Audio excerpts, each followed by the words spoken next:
Hello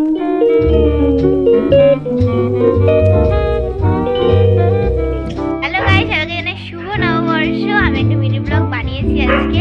তো আমরা যাবো এখন দাদুর বাড়ি, মানে আমার মামার বাড়ি যাবো আজকে। কারণ তোমরা জানো না, আমার মার শরীর খারাপ, বাবারও মাথায় অপারেশন হয়েছে। আমার শরীরটা অত ভালো না, তোমরা জানো। কয়েকদিন হসপিটালে ভর্তি ছিলাম, ডাকছিল জেঠু।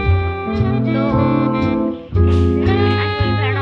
হসপিটালে ভর্তি ছিলাম, সেই জন্য আমরা মামার বাড়ি থাকবো থেকে পরশুদিন চলে আসবো।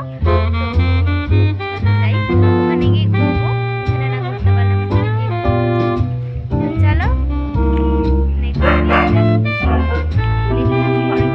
পরের ভিডিওটা, এই ভিডিওটা এখন চলবে।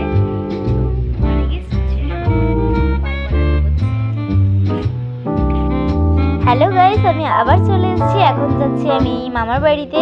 এটা হচ্ছে আমার মা, আর মার শরীরটাও খারাপ। মা দেখাচ্ছে যে মার রগ বেরিয়ে গেছে প্রথমবার।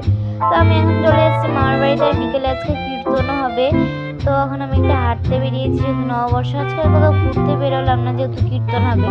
তো এখন অনেককে মিলে বেরিয়েছি সরি, এখানে অনেক কেউ আছে, তোমরা দেখতে পাচ্ছ। এখানে হচ্ছে মানি, আমার মামিয়া, আর আমার মা, আর আমি। তো এখন যাচ্ছি, একটা দোকানে যাবো, কিছু জামা কাপড় কিনবো, যেহেতু এখানে একটা দোকান আছে। তো চলো পরে দেখা করছি। তো এসে গেছি, আজকে কীর্তন হবে বললামই। চলো কীর্তনের জায়গাটা দেখিয়ে নিয়ে আসি।